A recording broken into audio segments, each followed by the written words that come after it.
Hello everybody, I am Evelil and I will tell you one story of a good viewing. On the edge of a small town, nestled between an ancient forest and a winding river, there was a forgotten library. Its brick facade crumbled with age, and its windows, clouded by time and neglect, seemed to watch passers-by with an eerie, silent gaze. Few dared to venture near it, but those who did spoke of something strange, a book that appeared on its shelves every night, its pages freshly inked as though it had been written by invisible hands. It was an old library, the kind that seemed lost in time. The air inside was heavy, thick with the smell of dust and mildew. Shelves towered like sentinels, groaning under the weight of forgotten stories. But there was one book that stood out among the others. It was old and weathered, its cover tattered and scarred as if it had lived many lifetimes. Its title was unreadable, its spine cracked in a way that suggested it had been opened far too many times. And yet, there was always something new to find within its pages. The book was an enigma. No one knew where it came from, and no one knew who had written it. The strange thing was that the book seemed to write itself. Every night, without fail, new words appeared, filling its pages with more stories. No one could explain it, but it seemed to have a life of its own. At first, the townspeople dismissed the book as a mere curiosity, a relic of the past. But over time, things began to change. Those who read it found themselves drawn deeper into its pages, unable to stop. Some claimed to have been mesmerized by the stories, unable to put the book down until they had read every word. Others spoke of feeling a presence behind them as they read, as though they were being watched by something unseen. The strange events surrounding the book soon became impossible to ignore. It all began with Daniel. He was a quiet man, a teacher at the local school and a lover of literature. One evening, after a long day of grading papers, Daniel wandered into the library on a whim. He had never paid much attention to the rumors about the book, but tonight something was different. He was drawn to it as though an invisible hand beckoned him forward. The moment his fingers brushed against the cover, a chill ran down his spine. He felt an undeniable pull, as though the book had recognized him, as though it had been waiting for him. With a deep breath, he opened the book. The first page was blank. At first, he thought it was some kind of trick, a prank pulled by one of the other townsfolk. But as he turned the page, the words began to appear, slowly at first, then with increasing speed, as though the book was eager to tell him something. It was a story, a strange, unsettling story about a man much like Daniel who had wandered into an old library and discovered a book that wrote itself. Daniel's heart raced as he read. The words felt too real, too familiar, and the longer he read, the more he began to feel a connection with the man in the story. It was as though the book was somehow drawing him in, pulling him deeper into its world. By the time he reached the end of the first chapter, Daniel was trembling. The last sentence sent a jolt of fear through him. You will return, Daniel, and you will never leave. His breath hitched in his throat as the book seemed to respond to his thoughts. The page turned on its own, and the story continued, this time more vividly, more urgently. The man in the story was trapped in the library, unable to escape, as if the very walls themselves were alive, watching his every move. Suddenly, Daniel heard a noise behind him. He whipped around, his heart pounding in his chest, but there was no one there. Just the cold, empty shelves, the dim light from the flickering lamps casting long shadows on the floor. He shook his head, trying to calm himself. It was just his imagination, he told himself.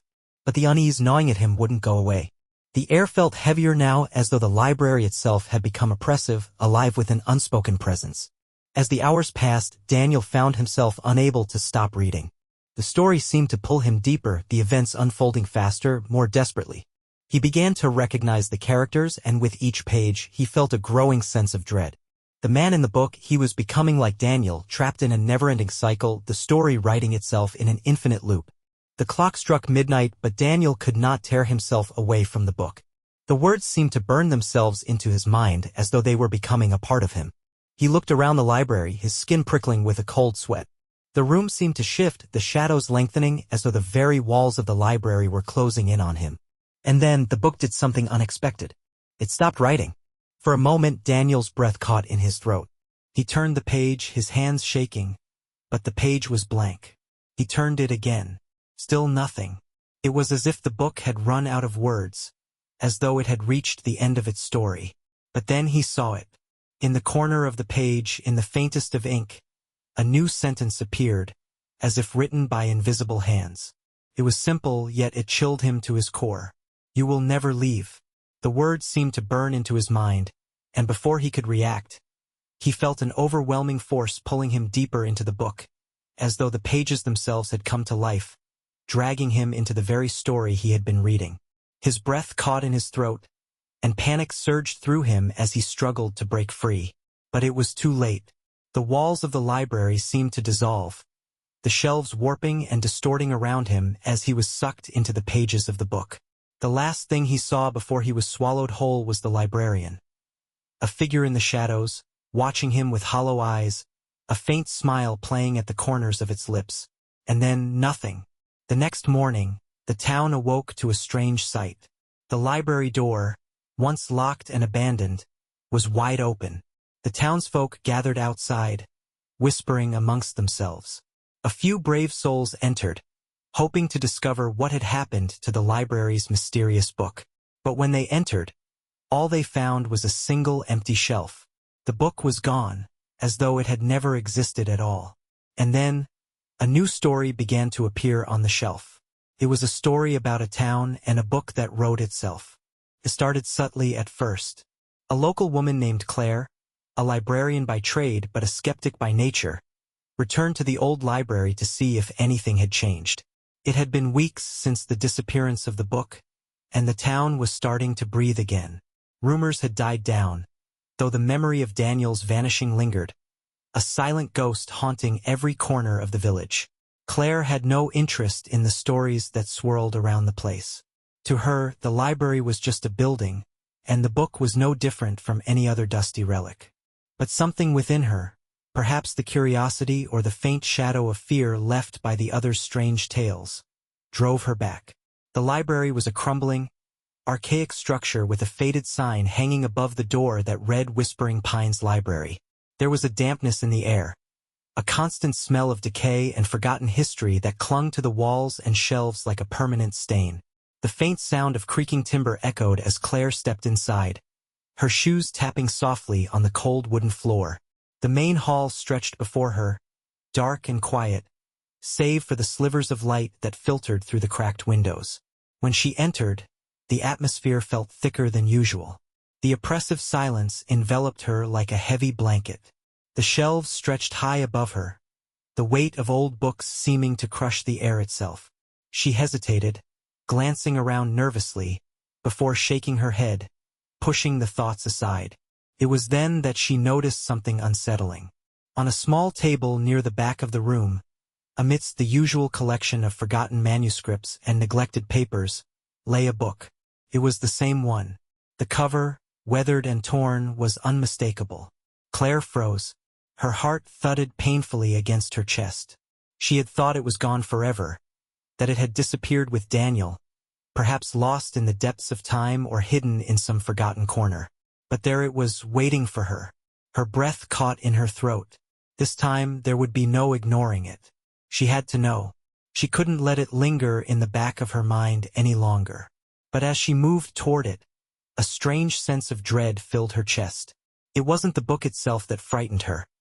It was the knowledge that the strange events tied to it were real. The disappearances, the rumors, the chilling whispers, all of it. It was real. Claire reached out slowly, her fingers brushing against the spine of the book. A faint chill ran down her back, but she ignored it. As her fingers touched the cover, the book seemed to hum softly under her touch, almost as if it recognized her. She opened the book, her hands trembling slightly as she lifted the first page. The page was blank. For a fleeting moment, relief washed over her. Perhaps the strange happenings had been nothing more than coincidence. But as her fingers moved to the next page, the ink began to appear. Slowly at first, a faint shadow that darkened into recognizable words. The sentence on the page was simple, but it struck her with an unnerving familiarity. A new reader had come to the library. Claire felt a sharp sting of unease. The words felt too precise, too deliberate. It was as though the book was aware of her presence, as if it had been waiting for her. But she shook her head. It was just a story, nothing more. She could easily dismiss it, forget about the strange happenings that had come before. But when she turned the page, the words did not stop. They flooded the page, appearing faster and faster, their ink bleeding into each other.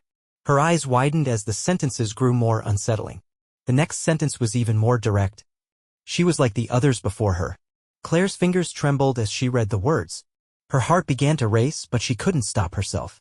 The story had a rhythm, a momentum that carried her forward, and she found herself unable to tear her gaze away. The ink seemed to pulse in time with her heartbeat, the pages growing thicker, the words deeper, until the book felt like it was alive, breathing with her every movement. The library had a way of keeping its visitors. Claire's stomach churned. It was like the book was playing with her, toying with her fears, writing itself in ways that seemed almost too personal. It was as though it knew her, knew everything about her. She tried to close the book, but the pages flipped open on their own, each one revealing more. Then the sensation changed. The book no longer felt like a simple object. It felt like a living thing, like it had teeth, and it was pulling her in. Suddenly, Claire felt an icy gust of air on the back of her neck. Her breath caught, and she whipped around, expecting to see someone standing behind her, watching her every move. But there was no one. The library was empty, its shelves looming over her like silent witnesses. The air was thick with tension. Her skin prickled. The sense of being watched intensified. She turned back to the book. The words were continuing to appear, faster now, as if the book was in a frenzy, desperate to reach its conclusion. She could no longer tell where the story ended and where the world around her began. It was all one tangled mess. The book would not release her. The words blurred before her eyes, the sentences spinning and twisting in on themselves. Claire's head spun with dizziness, and the room around her began to warp, the edges of her vision blurring. The shelves seemed to grow taller, looming over her, the air growing thick with suffocating weight. The whispers returned. Faint, barely audible, but unmistakable. You cannot escape. Her heart pounded in her chest as she slammed the book shut. The words on the page stilled, but the eerie sense of presence only intensified. She quickly stumbled backward, her hand grazing against the wooden table, but as her hand made contact, she felt a cold, crawling sensation spreading from her fingertips. The room seemed to close in around her. She tried to open the door, but the handle refused to turn. The door was locked. Her breaths came faster, her pulse racing in her ears. She spun around, her mind racing. There had to be another way out. She reached for the windows, but they were sealed shut, the glass unyielding. There was no escape. A low, rumbling sound filled the air like the shifting of ancient wood.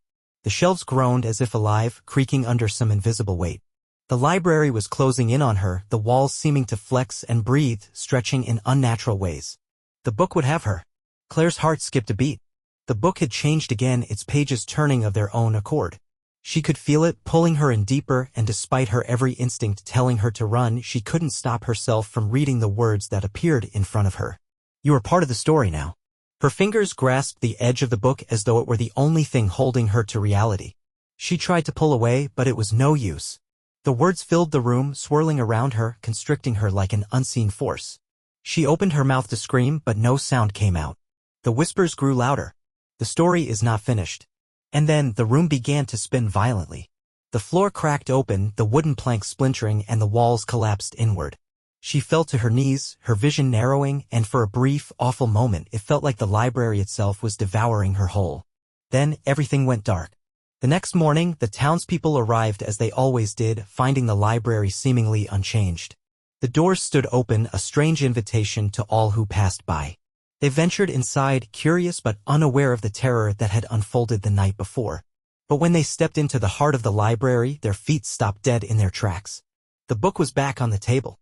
The pages were cracked and the cover was tattered, but it was unmistakable. As one of the townspeople approached, his eyes widened in horror. The book had changed. The title was different now, written in dark ink, as if the very letters were part of the library's soul. The Library of Lost Souls. Someone dared open the book. And on the last page, one sentence remained, written in ink so dark it bled into the fabric of the paper. You were next.